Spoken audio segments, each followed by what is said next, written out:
Hey, welcome to the second lesson of the course. Now we are all set up here on After Effects. We don't need to work anymore on an Illustrator. So we have all the layers here. And first I want to create a new solid layer to give this character a nice background. I will choose color somewhere like this, like a pale red, just like this. Click OK, make comp size. Alright, make sure it's on the bottom. Alright, we have the background. We can rename this as background, and you can lock this because we won't be doing anything with the background.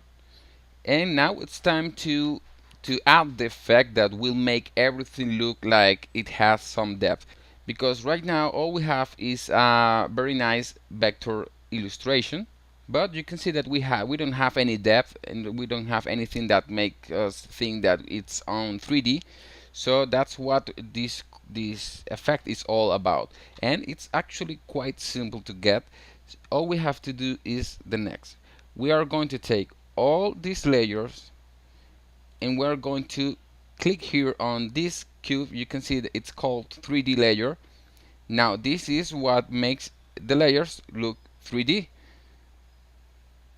Just click here and all of them but the fly won't be on 3D, so we will talk about that later on. But for now, turn everything into a 3D layer. You can see that now we have some axes coming out of the layers. We have three axes, of course. We have the y axis, the x axis, and the z axis that gives us the depth. Alright, so we have this, but we still can't see anything. So all we have to do is to first, let's choose, instead of one view, let's go to two views horizontal. So now we have the active camera view, which is the default camera, and we have for now the top view. But instead of selecting the top view, I want to select left. So we're looking at this character from the left. You can see, of course, we won't see anything but one line because this is a vector illustration. So what we must do now to give a 3D effect to this character is to change the position of some of these layers so that they are on different position of the z-axis, which is the axis that gives us the depth. So we need to put some more closer to the camera, some farther from the camera, and play around with this so that we can have a nice 3D effect. So for example, let's take the eyes and let's take them a little to the right, which is the front of the camera, just like this. Now you can see that we don't see much difference here, but here you can see that the eyes are on a different position now. Now the eyebrows, take them also more to the right, like this. Maybe this is too much. Let's bring them a little closer, like this. We can take the mouth and take it to the front too, and the same for the nose. If you want, you can have them in different positions so that we have a nice game here with the depth. Now the hair, this part, the top part of the hair, I want to also change this to move a little more to the front, just a little bit, not too much.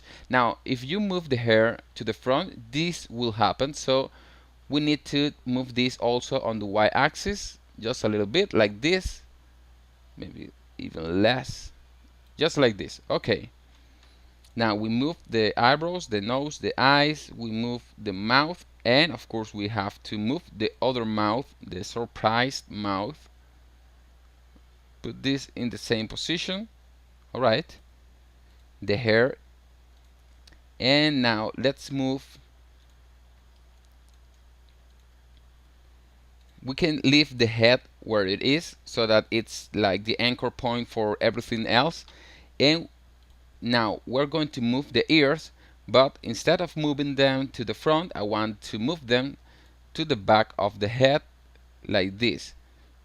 So you can see we have some depth here with the ears. And for the neck and the body, again, take them a little bit to the back.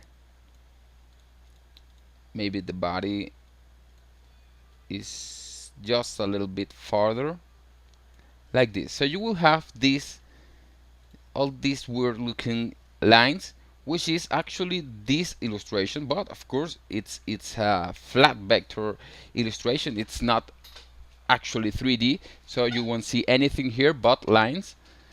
And now we have this, it's all good, but we don't see any 3D effect here still. So if you want to appreciate the 3D effect that we just gave, you have to play around with the camera or the movement for some of the parts. For example, let's change this to one view, and I want to start parenting some layers so that we can work around with the animation in a better way. For example, the eyebrows and the nose will be parented with the eyes. So take them both and click on the parent big whip and click on the eyes. So if we move the eyes, the nose and the eyebrows will move as well.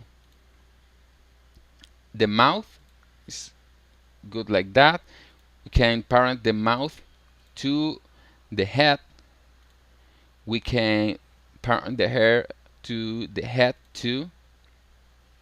We can parent the eyes to the head.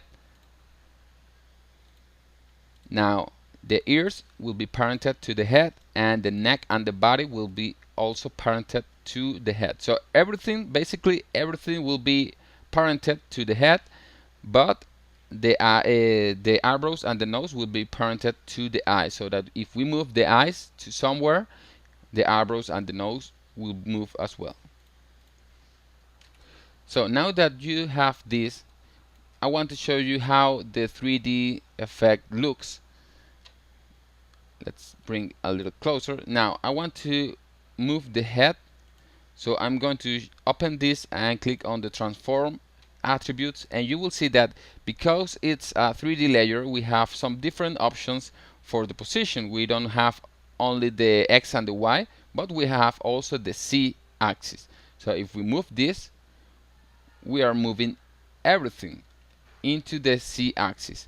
So what I want to do to show you the 3D effect is to play around with the rotation. We have the X rotation, the Y rotation, and the Z rotation.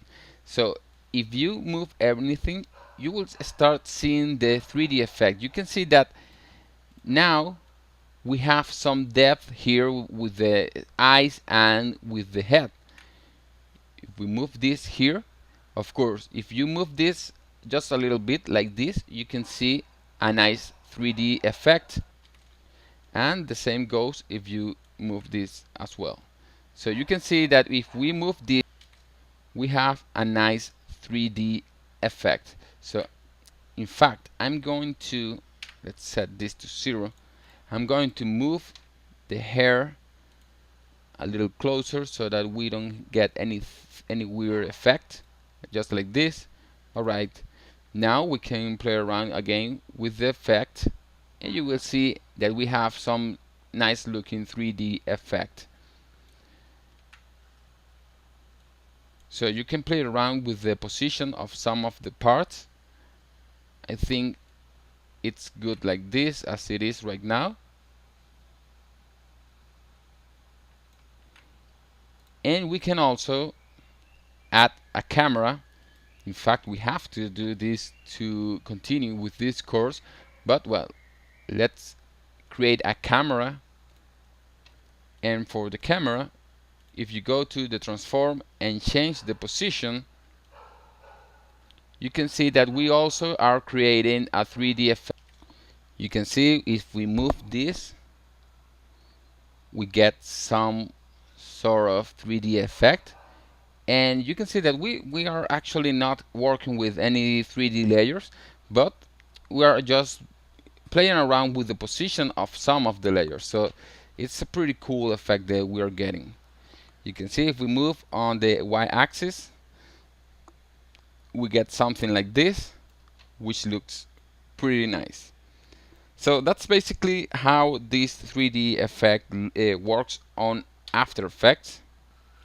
And now that we are all set, we have all the 3D layers and we know how to work with them, it's time to start creating some movement that will work with the final animation. So let's go to the next lesson.